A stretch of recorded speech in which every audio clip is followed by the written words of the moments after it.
Hi, good afternoon. I'm Robert Sumwalt, and I'm the chairman of the NTSB, and thank you for being here. Our investigator in charge is Dick Hibskin. Dick was out in the field yesterday when we got here, but Dick is running the investigation, assisted by the assistant investigator in charge, Jim Southworth. Last night, right here in this very room at 6 o'clock, we held our organizational meeting, and that is where the NTSB forms our organizational, establishes our organizational protocols, and we designate parties to the NTSB's investigation. And the NTSB typically designates parties to the investigation, those organizations that can provide technical assistance to the investigation. And we've designated the following parties: the Federal Railroad Administration, CSX, Amtrak, the Brotherhood of Railway Signalmen, Sheet Metal, Air, Rail, Transportation Workers, which is known as SMART, the Brotherhood of Locomotive Engineers and Trainmen, which is BLET, and the South Carolina Department of Transportation. The parties work hand in hand with the NTSB investigators in the collection of factual information. So that's what they'll be doing. So to recap, Amtrak 91 originated in New York City, on Penn Station, and was of course en route to Miami, Florida. Yesterday we gave you figures for the number of occupants on board, and figures like that are oftentimes preliminary, so let me give you the updated count as we have it now. Amtrak had 139 passengers on board. It had 8 crew members, which would consist of an engineer, a conductor, an assistant conductor, and 5 service personnel. Today, of course, was the first full day of our investigative activities, and I'd like to report to you some information that we've learned today. The recorders. The event data recorder from the Amtrak locomotive was recovered, and it was undamaged, and it has been successfully downloaded. I'd like to emphasize that the data that we're going to tell you now are preliminary data. 7 seconds before the end of the recording, the train horn was activated for 3 seconds. At that time, the speed was 56 miles per hour, and as we said yesterday, the allowable track speed was 59 miles per hour. 5 seconds before the end of the recording, the brake pipe pressure began decreasing, which is an indication that the brakes are being applied. The throttle was then moved from full throttle to idle, and at that time the train speed was 54 miles per hour. 3 seconds before the end of the recording, the emergency braking was initiated by an engineer-induced braking. There's a mushroom-shaped switch button on the console, and that's how they put it into engineer-induced emergency braking. When the recording ended, the train speed was 50 miles per hour, and it resulted in a head-to-head collision between the 2 trains. I saw it reported in one of the media sources that it had hit the rear end of the CSX train, but it was indeed a locomotive-to-locomotive strike, and the CSX train was moved back approximately 15 feet from its original standing position. The Amtrak forward-facing video, as I mentioned to you yesterday, we recovered that, the hard drive, and sent it back to our recorders lab in Washington, D.C., and we found that the recording actually ends a few seconds prior to the collision, and so our engineers are attempting to forensically recover information from other ways that they may have. Today we conducted 4 interviews: the CSX engineer, the CSX conductor, the CSX train dispatcher, and the CSX train master. and tomorrow we will be interviewing the surviving Amtrak crew. As far as the switch is concerned, and a lot of focus on this switch that we talked about significantly yesterday. We tested the hand-thrown switch at that switch right there, and we found no exceptions to the operation of that switch. As has been reported, the signaling system was inoperative due to signal upgrades for positive train control. And as I think we all know, the train system usually operates on wayside signals that might be alongside the track, and that signal in the signal system in this area was inoperative due to signal maintenance, signal upgrades. And so when the signals are not operating, they're able to operate. Trains typically are able to operate under track warrants, whereby the dispatcher will authorize the train to operate in a certain territory. So that's usually how that's done. You're authorized to operate from this control point to this control point, and so that's the way they were operating on the morning of the accident. Our investigators are beginning a slow and deliberate removal of the rail equipment, and the Amtrak locomotive has been removed to a CSX facility. Actually, as I mentioned yesterday, there's a automobile CSX auto facility right here where they load and unload automobiles, and so the Amtrak locomotive was moved over to here. As far as the track itself, we have completed the track measurements and have established the actual point of collision. There is nothing remarkable about the track.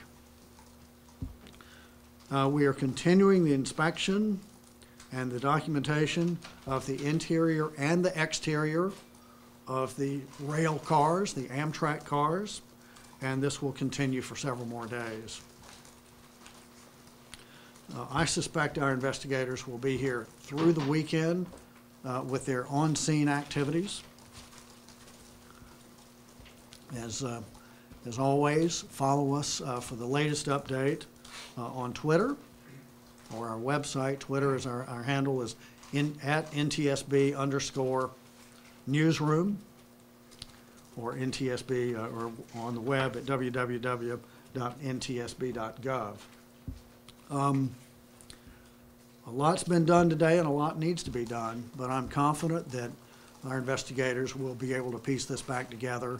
As I've said before, we're here to determine not only what happened, but why it happened, and it can oftentimes be a very exhaustive, it is always a very exhaustive search and sometimes very time-consuming. So in just a moment, I'll call for questions, but when I do, when we do go to questions, if you'd kindly raise your hand, I'll call on you, state your name and your outlet. So at this time, we're glad to take any questions. Chris, good morning, good afternoon. Good afternoon. Two questions for you. The switch, so that was a manually controlled switch, that wasn't automatic? Somebody had flipped that and just didn't flip it back? So the question here is, was this switch manually operated? That switch is always a manually operated switch. As I believe I mentioned yesterday, yesterday CSX brought some empty cars from this facility.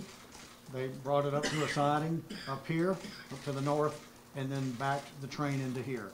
In order to do that, of course, they would have to take the switch and move it so that it's no longer lined with the main track to be lined with the siding.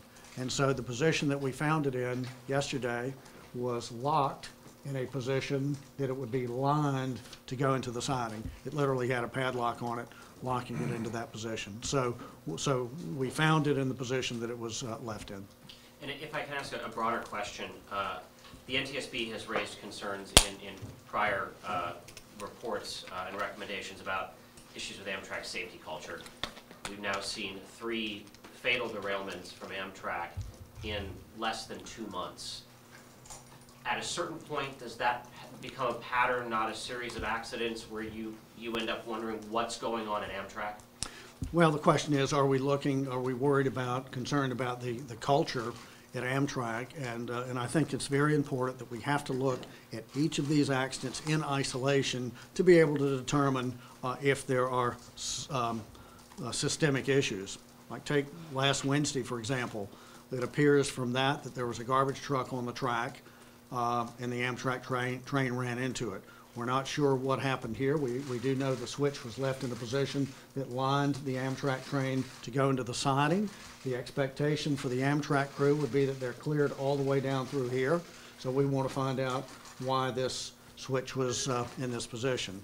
So we do look at safety culture issues. In October, we finished a report of Amtrak where we did point out safety culture issues involving a maintenance of way related accident. But I think in order to say if there's a systemic issue, we've got to look, the one in Washington State on December the 18th, we've got to look at that one. We've got to look at the garbage truck on the railroad tracks. We've got to look at how that switch got left there.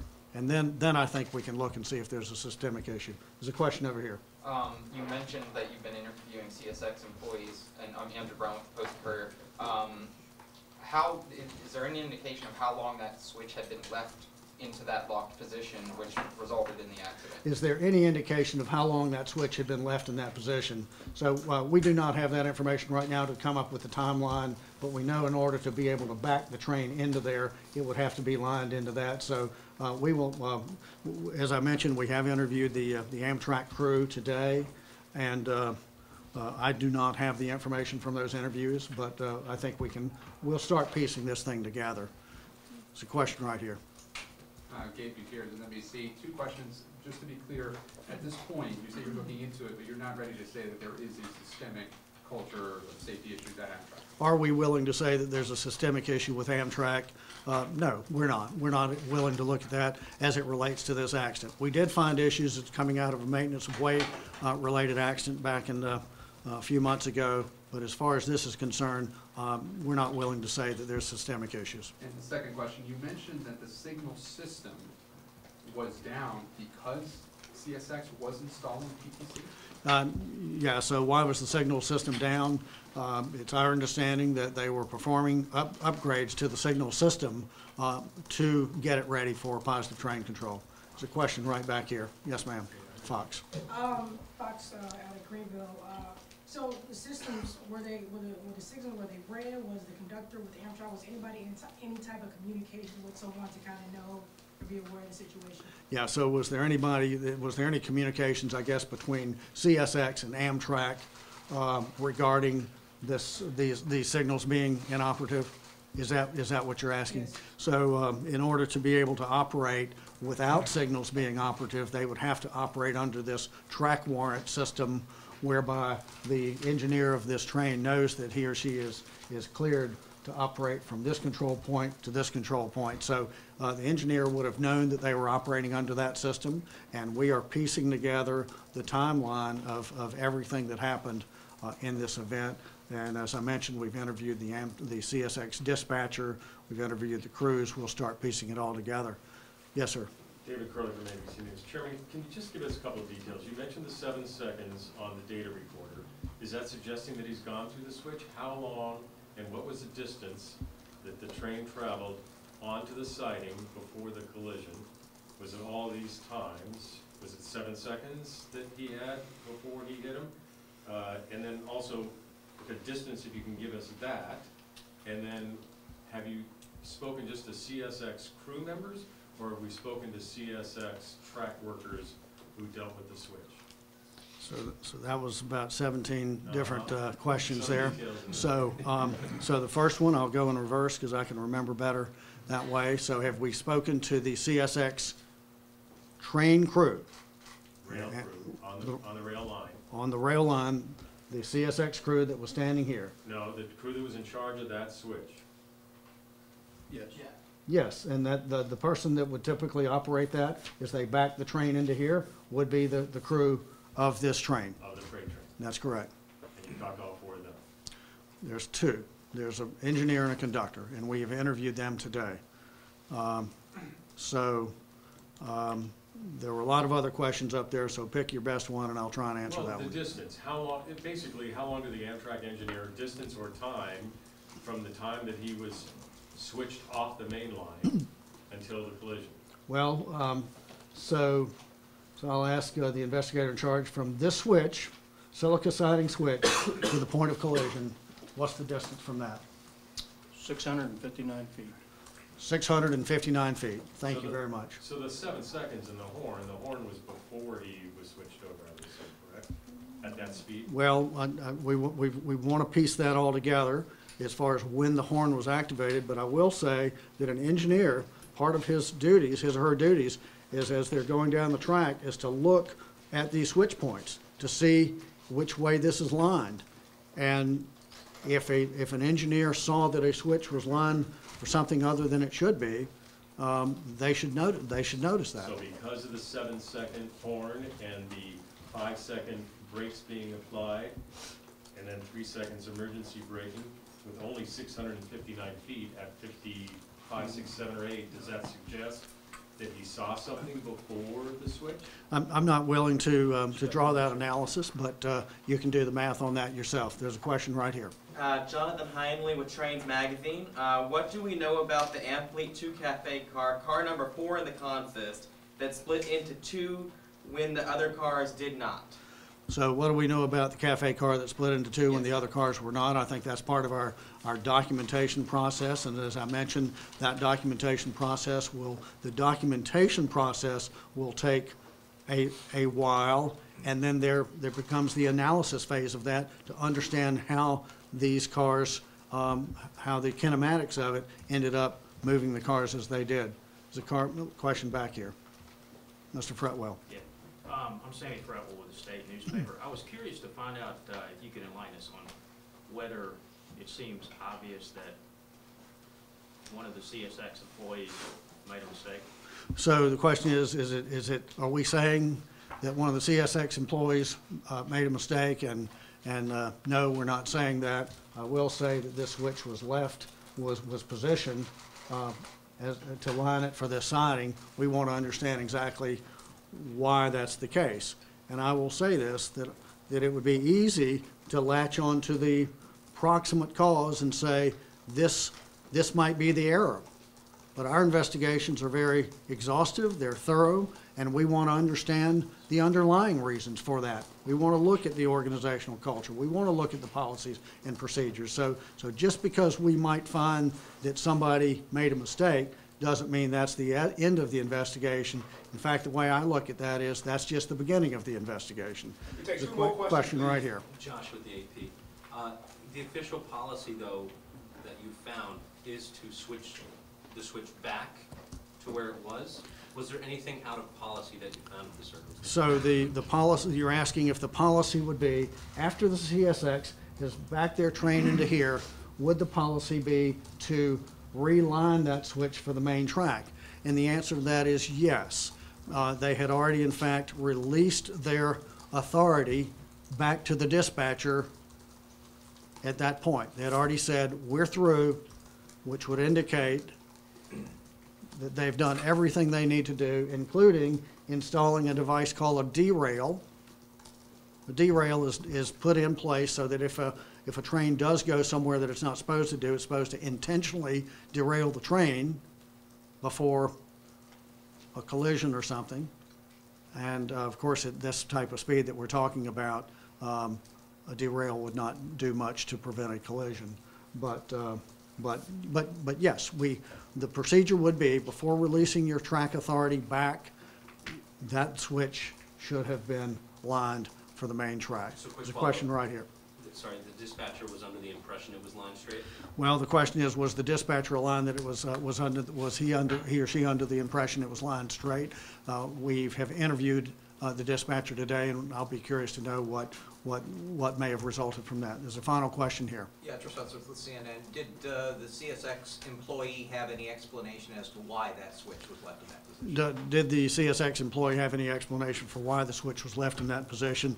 And I don't know the answer to that. The interviews were conducted today, and it is our practice that we do not state what other people have said until all of the interviews have been conducted, because we want to get everybody's individual perspective of what happened. So the answer is, I don't know. So If thank you. the signals had been working, what would that have Is looked there like? a roadmap system that tells these people where their switches would be?